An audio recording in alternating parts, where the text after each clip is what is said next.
श्रीमद् भागवत कथा नवम अध्याय राजविद्या राज गुह्य योग। इदं तु ते गुह्यतम प्रवक्ष्यामि सूयवे ज्ञानम विज्ञान सहितम यज्ञात्वा मोक्षस्य अभशुभात्। श्री भगवान ने कहा, हे अर्जुन, अब मैं तुझ ईर्ष्या न करने वाले के लिए इस परम गोपनीय ज्ञान को अनुभव सहित कहता हूँ, जिसको जानकर तू इस दुख रूपी संसार से मुक्त हो सकेगा। यह ज्ञान सभी विद्याओं का राजा, सभी गोपनीयों से भी अति गोपनीय, परम पवित्र, परम श्रेष्ठ है। यह ज्ञान धर्म के अनुसार सुखपूर्वक कर्तव्य कर्म के द्वारा अविनाशी परमात्मा का प्रत्यक्ष अनुभव कराने वाला है। हे परम तप, इस धर्म के प्रति श्रद्धा न रखने वाले मनुष्य मुझे ना प्राप्त होकर जन्म मृत्यु रूपी मार्ग से इस संसार में आते जाते रहते हैं। मेरे कारण ही यह सारा संसार दिखाई देता है और मैं ही इस संपूर्ण जगत में अदृश्य शक्ति के रूप में सभी जगह स्थित हूँ। सभी प्राणी मुझ में ही स्थित हैं, परंतु मैं उनमें स्थित नहीं हूँ। हे अर्जुन, यह मेरी ऐश्वर्यपूर्ण योग शक्ति को देख। यह संपूर्ण सृष्टि मुझ में कभी स्थित नहीं रहती, फिर भी मैं सभी प्राणियों का पालन पोषण करने वाला हूँ और सभी प्राणियों में शक्ति रूप में स्थित हूँ, परंतु मेरा आत्मा सभी प्राणियों में स्थित नहीं रहता है, क्योंकि मैं ही सृष्टि का मूल कारण हूँ। जिस प्रकार सभी जगह बहने वाली महान वायु सदैव आकाश में स्थित रहती है, उसी प्रकार सभी प्राणी मुझ में स्थित रहते हैं। हे कुंती पुत्र, कल्प के अंत में सभी प्राणी मेरी प्रकृति इच्छा शक्ति में प्रवेश करके विलीन हो जाते हैं और अगले कल्प के आरंभ में उनको अपनी इच्छा शक्ति से फिर उत्पन्न करता हूँ। 84 लाख योनियों में सभी प्राणी अपनी इच्छा शक्ति प्रकृति के कारण बार बार मेरी इच्छा शक्ति से विलीन और उत्पन्न होते रहते हैं। यह सभी पूर्ण रूप से स्वतः ही मेरी शक्ति के अधीन होते हैं। हे धनंजय, यह सभी कर्म मुझे बांध नहीं पाते हैं, क्योंकि मैं उन कार्यों से बिना किसी फल की इच्छा से उदासीन भाव में स्थिर रहता हूँ। हे कुंती पुत्र, मेरी अध्यक्षता पूर्ण अधीनता में मेरी भौतिक प्रकृति अपराशक्ति सभी चर चलायमान तथा अचर स्थिर जीव उत्पन्न और विनिष्ट करती रहती है।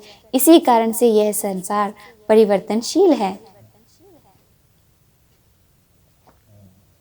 हे अर्जुन, अब मैं तुम्हें बताता हूँ मोह से ग्रसित और मोह से मुक्त स्वभाव वालों के लक्षण।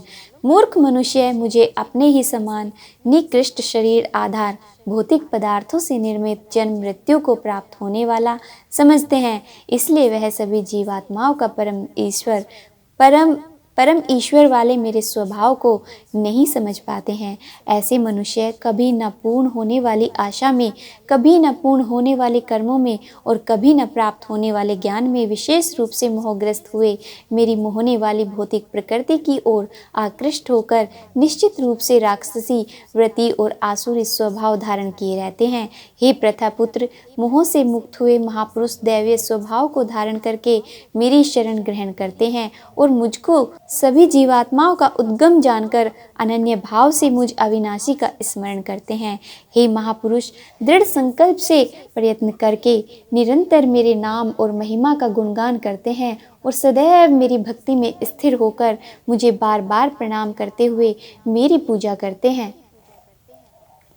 कुछ मनुष्य ज्ञान के अनुशीलन द्वारा यज्ञ करके, कुछ मनुष्य मुझे ही तत्व जानकर, कुछ मनुष्य अलग अलग तत्व जानकर अनेक विधियों से निश्चित रूप से मेरे विश्व रूप की ही पूजा करते हैं।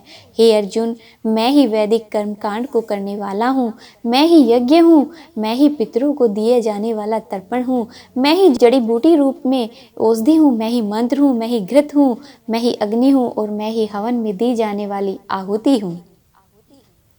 इस संपूर्ण ब्रह्मांड का मैं पालन करने वाला पिता हूँ, मैं ही उत्पन्न करने वाली माता हूँ, मैं ही मूल स्रोत दादा हूँ, मैं ही इसे धारण करने वाला हूँ, मैं ही पवित्र करने वाला ओंकार शब्द से जानने योग्य हूँ, मैं ही ऋग्वेद, संपूर्ण प्रार्थना, सामवेद, समस्त भाव और यजुर्वेद यजन की विधि हूँ। मैं ही सभी प्राप्त होने वाला परम लक्ष्य हूँ, मैं ही सभी का भरण पोषण करने वाला हूँ, मैं ही सभी का स्वामी हूँ, मैं ही सभी के अच्छे बुरे कर्मों को देखने वाला हूँ, मैं ही सभी का धाम हूँ, मैं ही सभी की शरण स्थली हूँ, मैं ही सभी से प्रेम करने वाला घनिष्ठ मित्र हूँ, मैं ही सृष्टि को उत्पन्न करने वाला हूँ, मैं ही सृष्टि का संहार करने वाला हूँ, मैं ही सभी का स्थिर आधार हूँ, मैं ही सभी को आश्रय देने वाला हूँ और मैं ही सभी का अविनाशी कारण हूँ। हे अर्जुन, मैं ही सूर्य रूप में तप कर जल को भाप रूप में रोककर बारिश रूप में उत्पन्न करता हूँ। मैं ही निश्चित रूप से अमर तत्व हूँ, मैं ही मृत तत्व हूँ, मैं ही सत्य रूप से तत्व हूँ और मैं ही असत्य रूप में पदार्थ हूँ। अब मैं बताता हूँ सकाम पूजा और निष्काम पूजा का फल। जो मनुष्य तीनों वेदों के अनुसार यज्ञों के द्वारा मेरी पूजा करके सभी पापों से पवित्र होकर सोम रस को पाने वालों के स्वर्ग लोकों की प्राप्ति के लिए प्रार्थना करते हैं, वह मनुष्य अपने पुण्यों के फल स्वरूप इंद्रलोक में जन्म की प्राप्ति होकर स्वर्ग में देवी देवताओं वाले सुखों को भोगते हैं।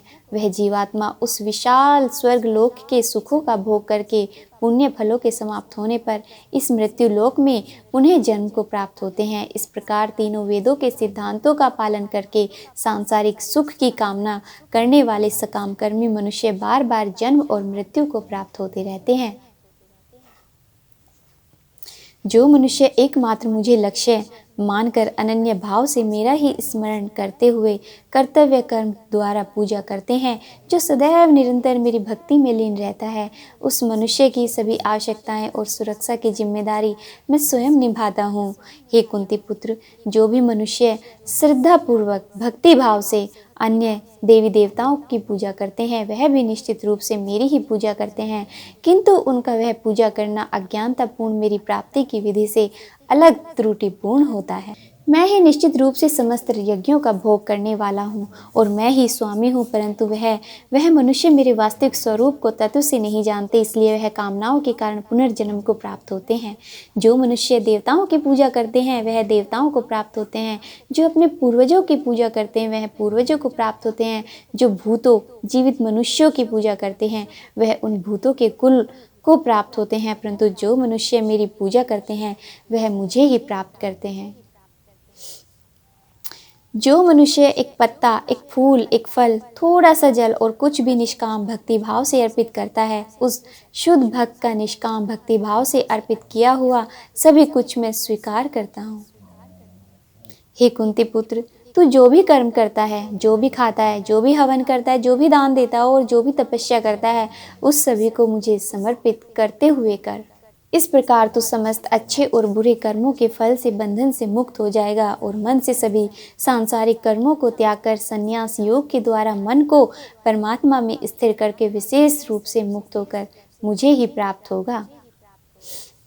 मैं सभी प्राणियों में समान रूप से स्थित हूँ, सृष्टि में ना किसी के द्वेष में रहता हूँ और ना ही कोई मेरा प्रिय है, परंतु जो मनुष्य शुद्ध भक्ति भाव से मेरा स्मरण करता है तब वह मुझ में स्थित रहता है और मैं भी निश्चित रूप से उसमें स्थित रहता हूँ। यदि कोई भी अत्यंत दुराचारी मनुष्य अनन्य भाव से मेरा निरंतर स्मरण करता है तो वह निश्चित रूप से साधु ही समझना चाहिए, क्योंकि वह संपूर्ण रूप से मेरी भक्ति में ही स्थित है। हे अर्जुन, वह शीघ्र ही मन से शुद्ध होकर धर्म का आचरण करता हुआ चिर स्थायी परम शांति को प्राप्त होता है। इसलिए तू निश्चित होकर घोषित कर दे कि मेरा भक्त कभी नष्ट नहीं होता, मेरा भक्त कभी नष्ट नहीं होता। हे प्रथापुत्र, स्त्री, वैश्य, शूद्र, अन्य किसी भी निम्न योनि में उत्पन्न होने वाले मनुष्य हो, वह भी मेरी शरण ग्रहण करके मेरे परम धाम को ही प्राप्त होते हैं। तो फिर पुण्यात्मा ब्राह्मणों, भक्तों और राजर्षि क्षत्रियों का तो कहना ही क्या है। इसलिए तू क्षण में समाप्त होने वाले दुख से भरे हुए इस जीवन में निरंतर मेरा ही स्मरण कर। हे अर्जुन, तू मुझ में ही मन को स्थिर कर मेरा ही भक्त बन, मेरी ही पूजा कर और मुझे ही प्रणाम कर। इस प्रकार अपने मन को मुझ परमात्मा में पूर्ण रूप से स्थिर करके मेरी शरण होकर तू निश्चित रूप से मुझको ही प्राप्त होगा। इस प्रकार उपनिषद, ब्रह्म विद्या तथा योग शास्त्र श्रीमद् भागवत गीता के श्री कृष्ण अर्जुन संवाद में राजयोग, राज विद्या योग नाम का 9वां अध्याय संपूर्ण हुआ। हरि ओम तत्सत, हरि ओम तत्सत। श्रीमद् भागवत महापुराण की जय हो।